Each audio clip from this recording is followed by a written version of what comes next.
નમસ્કાર, YNN ન્યૂઝમાં આપનું સ્વાગત છે। સમાચારમાં વાત કરીએ તો દેશના વડાપ્રધાન નરેન્દ્ર મોદીની હાકલ અંગે સ્થાનિકોએ પોતાની પ્રતિક્રિયા વ્યક્ત કરી છે।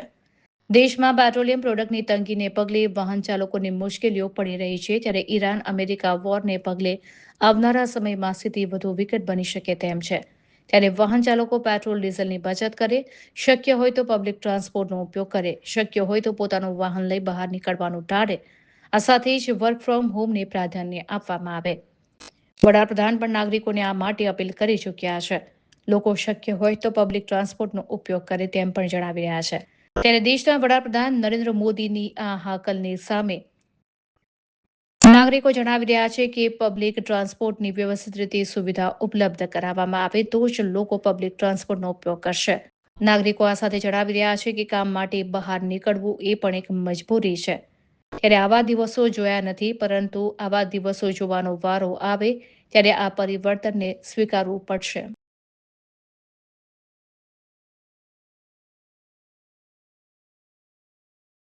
પેટ્રોલ ડીઝલની તકલીફ પડી છે। વડાપ્રધાને એવું કીધું કે બને તો પબ્લિક ટ્રાન્સપોર્ટનો ઉપયોગ કરો, પણ મજબૂરી એવી છે બહાર નીકળવું।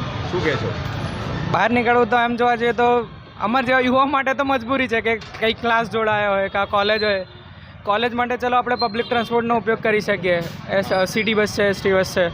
પણ જો હવે ક્લાસ પર જવું હોય અને આમ હોય કે ગાડી લઈને જવા છે તો જવું પડે, તો ત્યારે એમાં પેટ્રોલનો ઉપયોગ કરવો જ પડે।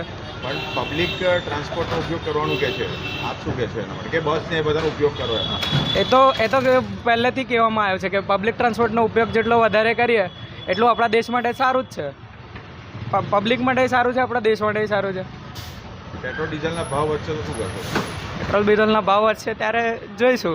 કેટલી જગ્યાએ છે પણ નહીં પેટ્રોલ ડીઝલ। હા, એના તકલીફ પડી રહી છે, આવનાર સમય કેવી રીતે જોઈ રહ્યા છે? એના માટે તો પછી આ ઇલેક્ટ્રિક ગાડીઓને બધું જે ચાલે છે એનો ઉપયોગ વધારીએ તો હજી સારું પડે।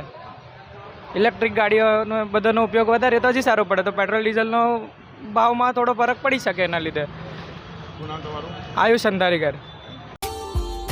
Subscribe now and press the bell icon. Never miss an update.